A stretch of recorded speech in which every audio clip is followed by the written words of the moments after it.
Hey there, members of the Night Crew, and folks who just love horror. Welcome to the Night Crew podcast, the podcast where we get cozy with the creepy, the frightening, and the just plain undead. I'm your host, Brad Ricks. If you're wondering what the Night Crew is, well, they are a team of monster hunters in a book series I'm writing, which, coincidentally enough, is also titled The Night Crew. They hunt creatures of the night that want to hunt us. So we're continuing the series on vampires that we started with the last episode. And today, we sink our teeth into one of the most iconic figures in horror, Dracula. For over a century, Dracula has terrified and captivated audiences, whether on the page, the stage, or the screen.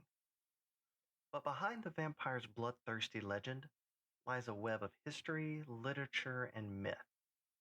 In the next 20 minutes or so, we'll explore the real-life inspiration, Vlad the Impaler.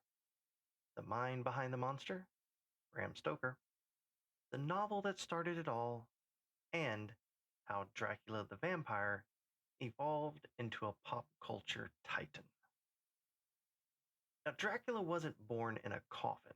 His roots go way back to a prince who made Game of Thrones look like Sesame Street. Let's rewind to the 15th century Eastern Europe, to a land of castles, war, and gruesome executions. Here lived a prince named Vlad III of Wallachia, more infamously known as Vlad the Impaler. Born around 1431, Vlad was the second son of his father Vlad II, who was also known as Vlad Dracula, which meant Vlad the Dragon. He got that title after joining a knightly order called the Order of the Dragon. And that makes Vlad III the son of the dragon. Or in Romanian, you throw an A at the end of the word to signify son of, and you get Dracula. The region that Vlad grew up in was just next to the Black Sea and territories of the Ottoman Empire. Because of that, Turkish invasions were widespread, and his father and older brother died. Vlad takes over just in time to be exiled. The Ottomans defeated his army, and so them the ropes. But a few years later, he comes storming back with the help of the Hungarians and takes over Wallachia. This is where a lot of the Vlad legends really take off. This Dracula didn't drink blood. He was, however, notorious for his cruelty. His preferred method of execution? Impalement. Wooden stakes driven through the body, victims left to die slowly in excruciating pain. Some sources claim he killed tens of thousands this way, both enemies and his own subjects. I do want to highlight a few stories about Vlad. After all, this is a horror podcast, so why not have some gory details to go along with it?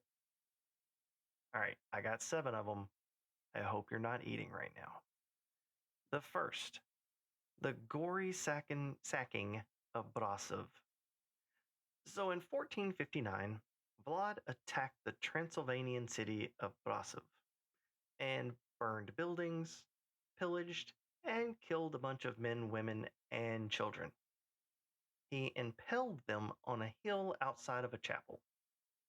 According to a famous illustration, he requested a table be set up outside in the midst of those being impaled. He sat down at said table, right next to where his victims were dying agonizing deaths, and had lunch, as one would. Rumor has it he ate some bread after dipping it in the blood pouring down from one of the sufferers. Gross? You bet. Dracula inspiring material? Of course. Next, the burning of the beggars. So Dracula liked to burn things. He might have had some pyro tendencies, you might say. This particular incident didn't happen at a battle, but at a banquet in a great hall in Vlad's capital. According to a 15th century chronicle, Vlad invited a large group of locals who had been described as old, lame, and beggars. He lavished them with a feast, and they ate and drank long into the night. He then locked the diners inside the hall and told his guards to set the building on fire. Nice guy. Next, the Forest of the Impaled. I don't probably even need to really describe this one, but let's just take a moment and think of the imagery. All right, so in 1462, Sultan Mehmed II was coming to destroy Vlad. His men were stopped in their tracks by a grisly sight. It was a forest of impaled Ottoman men, women, and children. Babies were impaled with their mothers. Some corpses had birds nesting in their entrails. I hope you weren't eating while listening to this. I did warn you. About 20,000 dead or dying victims, and it covered an area 3 miles long and 1 mile wide. Now, I've used the term impale a few times, but not really described what it is. So, impalement involved either being skewered horizontally, so through your chest and out your back, or vertically, which was through a bodily orifice and eventually exiting through the upper body or mouth. Use your imagination on the bodily orifice. Oh, and to make it a little worse, because it needs to be, the stake was rounded at the end rather than pointy. Pointy would make you die quicker, and really, who wanted a quick death? Next, the feet flaying torture. Something good old Vlad liked to do, especially to his Turkish prisoners, was have the skin removed from their feet. You know, flayed. He'd have the raw, bloody limb rubbed in salt and then let goats lick the salt off with their uber rough tongues. In case you're keeping count, that was number 4. The fifth is called the Massacre of the Boyars. So the Boyars were an aristocratic ruling class in a lot of Eastern Europe, Wallachia included. They were corrupt and liked to scheme, so Vlad saw them as a threat. On Easter in 1457, he summoned all of them to his castle. By the way, if Dracula summons you to his castle, don't go. But I digress. Anyway, 500 nobles gathered in the Great Hall. Vlad had the boyars and their attending family members all seized and impaled alive, all together, like a family affair, in the courtyard. Number 6, the impalement of the monk. You know this guy's name is Vlad the Impaler, right? So, 2 monks walk into Dracula's castle. It's not the setup of a joke, unfortunately. Vlad asked if they liked all the impaling that he did. First monk said nope. Second monk said yes. Second monk went home with gold. First one had that rounded stake shoved right up his ass. Number 7, the Cauldron of Death. This is the last one I'll talk about because, of course, we'll end on the Cauldron of Death. He had a huge copper cauldron with a wooden cover. The cover had a big hole. It had a hole big enough for a person's head. He'd fill the cauldron with water, bring it to a nice rolling boil, and then have an unfortunate prisoner tipped upside down with his head thrust into the hole and into the water. Boiled to death. And then he'd occasionally have others eat the cooked prisoner. I mean, waste not, want not, right? Oh, shoot. Okay, I forgot the story about the Sultan envoy who didn't remove their turbans because it was like religious custom. So he had their turbans nailed to their heads so they wouldn't have to remove them again. He's such a nice guy. Now, to some, Vlad was actually a national hero. He was a fierce defender of his homeland against the encroaching Ottoman Empire. To others, especially his enemies, he was a terrifying warlord, a man whose thirst for violence bordered on the supernatural. But did Vlad inspire Bram Stoker's Dracula directly? That's where things kind of get a little murky. We're going to fast forward 400 years. It's 1897. Queen Victoria is on the throne. The British Empire spans the globe, and a man named Abraham Stoker, his friends called him Bram, an Irish writer and theater manager, publishes a novel that will redefine horror, Dracula. Bram was born in Dublin in 1847. He was sick as a kid. He was bedridden for years, which is, well, I mean, it's kind of be honest, it's some prime monster imagining time. He grew up, studied math, got into journalism and theater, and eventually became the manager for one of the most dramatic men of the Victorian era, Sir Henry Irving.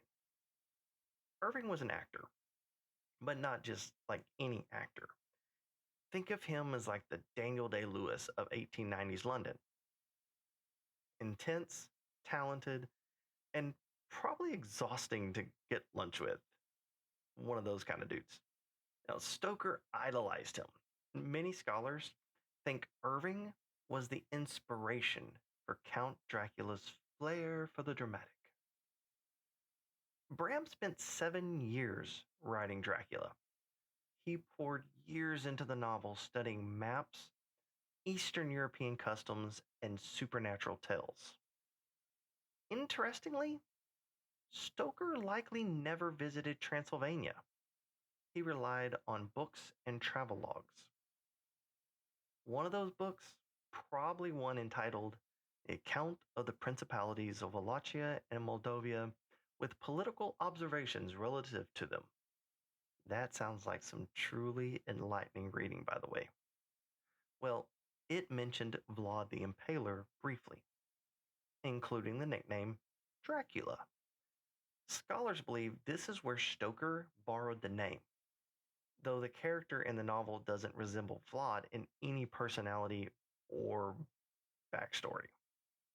So, while Vlad gave Dracula his name, the Dracula in the novel is a fictional construct. It's part folklore, part Victorian fears, and part creative genius. Now, Dracula the novel is more than a vampire story. It's a literary mirror of the anxieties of the time. It's written in an epistolary format, meaning it's told through letters and journal entries, newspaper clippings, and one really dramatic ship's log. Dracula follows the journey of Jonathan Harker. He's an English solicitor who visits a mysterious count in Transylvania. Things get creepy fast. Dracula has a weird castle, he doesn't show up in mirrors, and keeps a harem of seductive vampire brides in the basement. What starts as a business trip turns into a descent into horror as he discovers the Count is a vampire planning to move to England. After Dracula takes a voyage on a ship called the Demeter, where everyone ends up dead. It's not the best of voyages, obviously, unless your name is Dracula and the ship is your buffet. And once he's in England, we are introduced to a whole host of characters. You got Lucy and Mina and Dr. Seward and Quincy and Arthur. Lucy is stalked by Dracula and she becomes very ill. Dr. Seward reaches out to an old teacher he has named Abraham von Helsing. He figures out what's wrong, but he doesn't tell the group, instead, saying it's an acute blood loss. Maybe from those two holes in the side of her neck. He places garlic around the room and as a necklace around Lucy's neck, but Lucy's mom removes them, not knowing that garlic repels vampires. Lucy and her mother end up dead. And after Lucy dies, though, there are reports of children being stalked at night, and Van Helsing says, "Vampire!"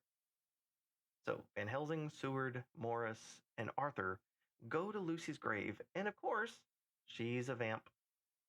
They stake her heart, they cut off her head, and fill her mouth with garlic. Overkill, anyone? Now, at some point, Mina comes back from nursing poor old Jonathan Harker back to life. And now she is who Dracula wants. He ends up drinking her blood and eventually gives her some of his so that when she dies, she'll be a vamp also. Unless our team of heroes can kill Dracula first.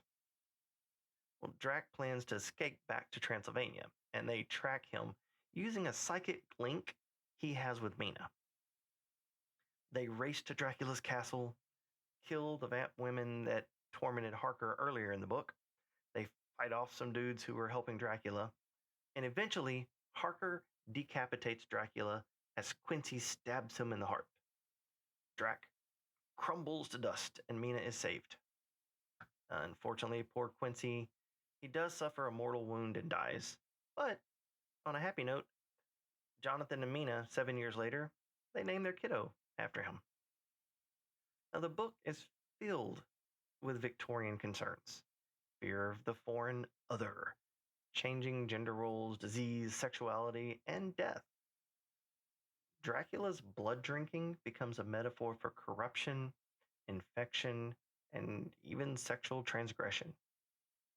It wasn't an instant hit in its time, but over the decades, Dracula grew in stature, becoming the blueprint for every vampire story to follow. So, what happened after Dracula the book? Well, the Count became a celebrity. Hollywood came calling. In 1931, Bela Lugosi starred in Universal's Dracula, complete with his cape, a widow's peak, and that thick Hungarian accent. Lugosi's performance defined Dracula for generations, cementing the image of the vampire as a suave, aristocratic predator. Since then, Dracula has been reinvented dozens of times. We've seen Dracula as a romantic anti hero in Francis Ford Coppola's Bram Stoker's Dracula that was in 1992. That's when Gary Oldman played him. He was a warrior in Dracula Untold. He's a villain in Castlevania, and even a little bit of a comedic figure in Hotel Transylvania. Dracula's also shown up in comic books, cartoons, breakfast cereals, and way too many Halloween costumes. Why does he keep coming back? Because he's the perfect monster for every era. In the Victorian age, he was the fear of foreign seduction. In the 20th century, he was mysterious, suave, even tragic. In the 21st century, he's a dad in a cartoon who can't use a smartphone.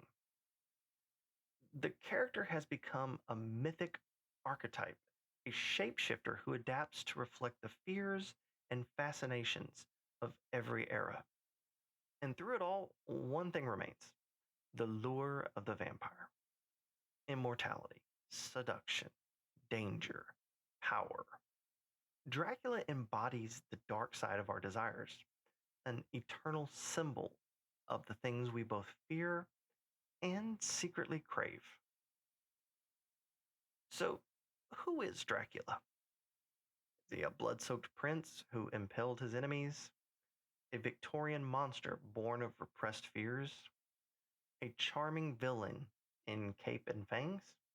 Or a reflection of us all, our darkest fantasies and our deepest fears? The answer is yes, all of the above. Dracula isn't just one thing.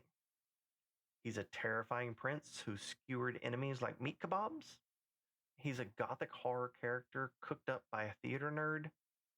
He's a cultural icon who can be sexy, scary, tragic, or voiced by Mel Brooks. He represents what we fear: death, disease, outsiders, but also what we secretly want: eternal youth, dark romance, and maybe, just maybe, castle with a view. That's the power of Dracula. He lives forever. And just like garlic, no one's quite sure how he'll show up next. Dracula lives because he evolves, because every generation sees something new in him. From Vlad's savage history to Stoker's gothic prose and Hollywood's glowing eyes, Dracula endures.